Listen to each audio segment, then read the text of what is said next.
Sup everyone, welcome back to another video, and with 3 days left to go for the pre-Fontaine banners, I think it's time to talk about this, alright?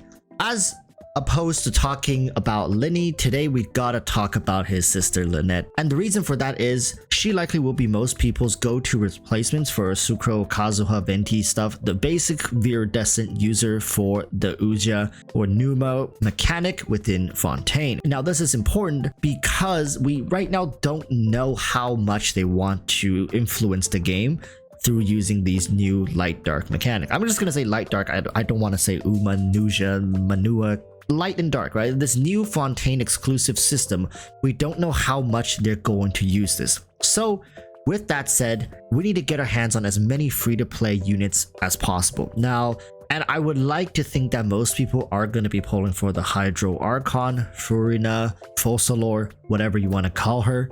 So at the worst case scenario, you have an Anemo unit who likely can use Viridescence, and then you have the Hydro Archon, which should be one of the most versatile units in the game as well.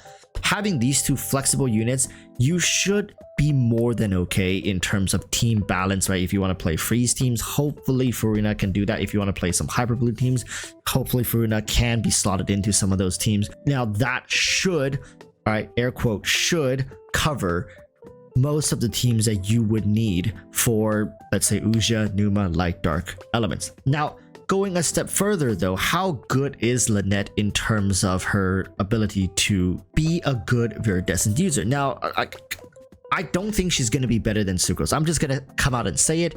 I don't think that Hoyoverse is generous enough at this point in the game in 4.0 to give us a unit that power creeps Sucrose or even a side grade to Sucrose. I think she's going to be a tier below Sucrose. So it's really for the new players who are getting into the game who have never really had the chance to pull Sucrose and likely will not see a Kazuha banner for a little while. It's for those people to have a viridescent user that actually also deals with the new systems in place.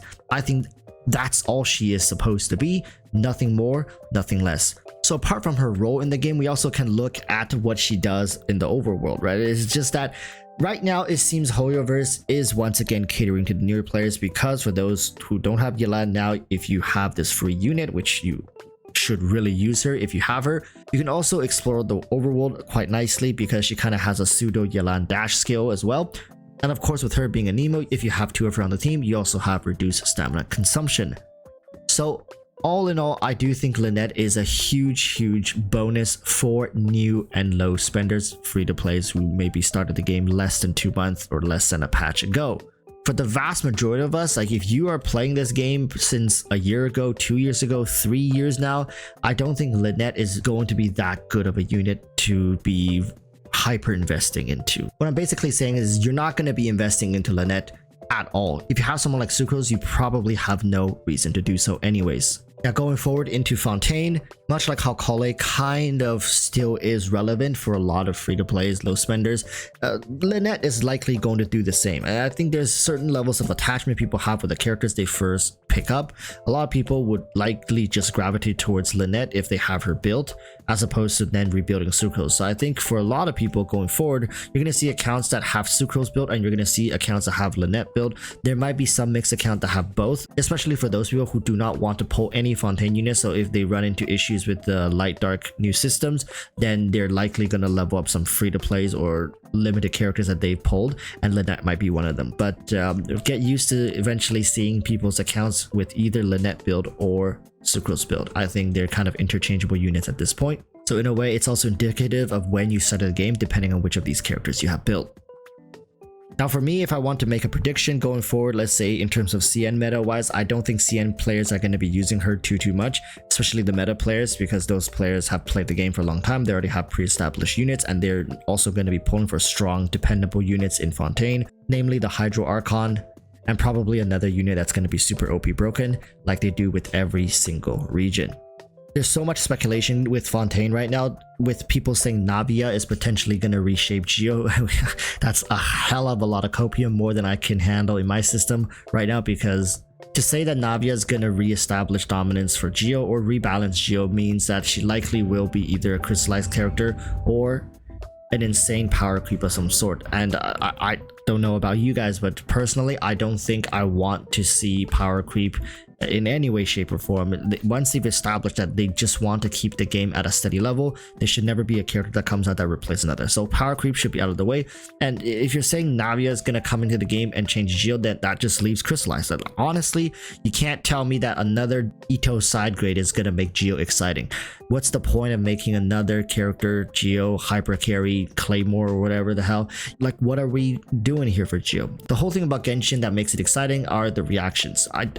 I don't know how else to tell you guys. Geo's reaction is just not good. And Navia, unless she becomes like the Nilou version of Crystallized, meaning she's gonna give super Crystallized with unique effects, I don't think she's gonna be anywhere near a good character. Continuing with Clarine, or the Electro Gun Lady, I hope that she's going to be a competitive unit in the aggravate space. It seems like she's going to be in a DPS of some sort, especially in the capacity that we've seen her. She's very fast and she does these zigzag strikes with the sword. Combining that with some sort of gunplay, that could be very cool of a unit to design. They did similar things with Hazel, right? Just because they use a sword doesn't mean they can't have different unique playstyles. Hazel is a catalyst user, which uses essentially like kickboxing or something like that. So I'm looking forward to Fontaine Electro Lady to do something similar, show us something different. But apart from a couple of these characters that seem very interesting on the surface, I really don't think for the most part Fontaine is going to do much with the game. Just the fact that they already designed an entire new system to incentivize Fontaine characters probably means that they're not going to be great characters. I don't know what to tell you guys. However, if they made Fontaine really strong, really powerful, potent, they really don't need a system to incentivize people to pull. Now, am I right, or am I overthinking this? Now, of course, nobody is going to pull a character because they need the light dark system, but having it is better than not having it, in my opinion. At the end of the day, you're going to pull who you want to pull, regardless of character performance, especially in the West. Right? People have talked about this a lot, actually, that CM players are much more meta-oriented and Western players are actually more waifu and husbando-oriented. Doesn't mean that we don't like meta units, doesn't mean that we don't enjoy building strong units. It's just for the most part, it seems like the Western audience is far easier to please as long as you make a good character with a good backstory, decent design, and make sure the PV slaps. Usually the character will sell itself because power is retrospective in the eyes of the Western audience. But comment below and tell me, which unit are you saving for? Personally, I think I want the Electro Lady, Chlorine Day, I think that's her name, and I also want the girl that made that beverage for the Dark Cloak guy. I don't even know her name. Like, she's the one that was pushing the drink towards him, trying to get him to drink it, and he didn't drink it. She was super disappointed. She's adorable. Like, I think her, Chlorine Day, and then Focalors, Farina, that's pretty much it. Honestly, in Fontaine, I'm not looking to go too hard because I don't think Fontaine for the most part is going to be a strong region character wise. There, I said it. Hydro Archon is going to be good, and then maybe they're going to have another unit that's very, very good. But apart from that, I think the whole region story wise is not going to be as good as Sumeru because it's time for the downturn, and then they're going to reintroduce some interesting plot points, and then character wise it's not going to be that good. That's why they have the light dark system to incentivize people to pull for it.